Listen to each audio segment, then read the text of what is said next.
Halo teman-teman, salam sehat selalu untuk kita semua, salam sejahtera, apa kabar?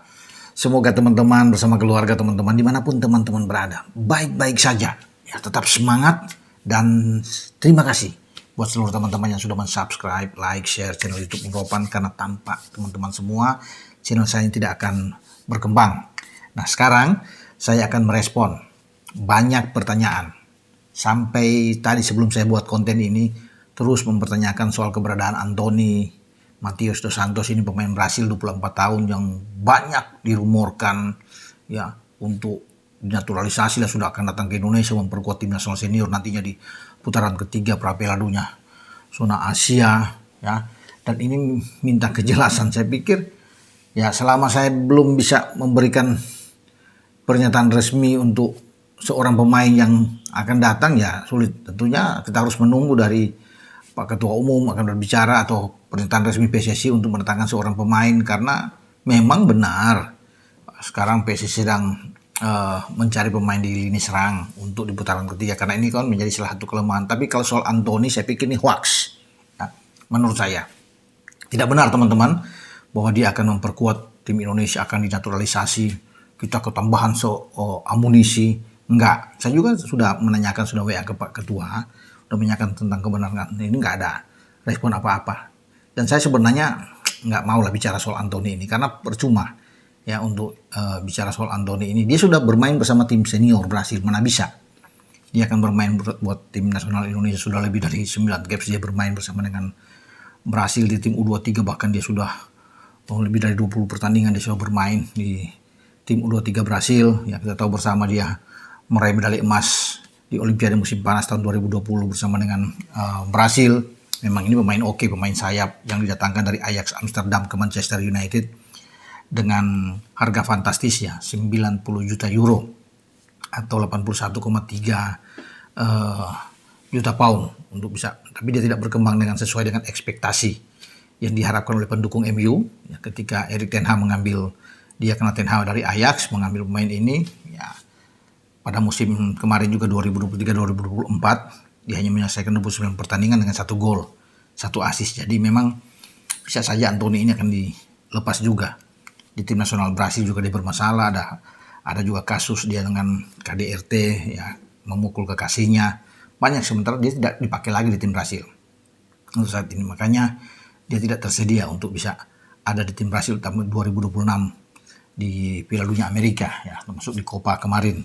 Karena pemain ini memang sudah di blacklist oleh Brasil. Nah kalau ada rumor karena dia konon katanya ada punya darah Indonesia, ada dari Nganjuk, Jawa Timur sana untuk bisa berada di sini, saya bilang enggak. Ya sekali lagi buat teman-teman, ini enggak. Ya ini enggak benar, karena kalau sudah benar pasti sudah ada resmi ya dari PSSI sendiri. Ya, ada yang mengatakan bahwa ini kemauan Sintayong untuk bisa menarik Anthony. Enggak benar buat teman-teman semua bahwa PSSI ingin bertanding pemain depan, oke. Ya, tapi kita belum tahu sampai saat ini siapa pemain depannya akan datang, tapi bukan Anthony. Ya, buat teman-teman, jadi ini saya sudah meredakan bahwa banyak sekali pertanyaan ya dalam beberapa terakhir untuk menanyakan kebenaran soal Anthony Matheus dos Santos ini, dan saya sudah mengklarifikasi lewat channel YouTube Bung Ropan bahwa dia tidak akan mungkin untuk bisa bermain di tim nasional Indonesia. Lebih baik kita berharap ke pemain-pemain yang lain yang tentunya sedang sekarang di bidik ya, menjadi incaran bagi PSSI untuk putaran ketiga. Siapa mereka ya tentunya kita akan menunggu dengan sabar. Tapi ya sekarang waktu berjalan terus ya, sudah di akhir, nanti ini akhir Juli, nanti masuk di Agustus ya, kita belum tahu ya. Nanti kalau mepet-mepet lagi kita akan sulit tentunya. Karena kita bermain pada tanggal 5 di putaran ketiga melawan Arab Saudi. Kita tandang di Jeddah sebelum kita balik pada tanggal 10 September ya, untuk menghadapi Australia. Jadi tanggal 5 September itu dengan Arab, 10 September dengan Australia.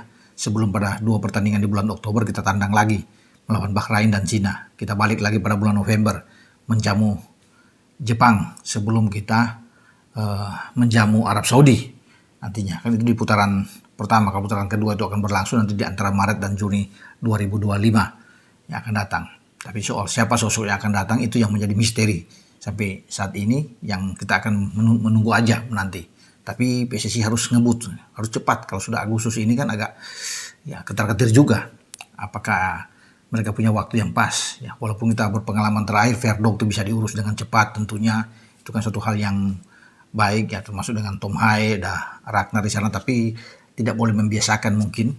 Hal ini bisa terjadi kalau sudah di injury time baru kita ngebut. Tapi memang ada satu kendala lain karena harus ada kesepakatan bersama memang.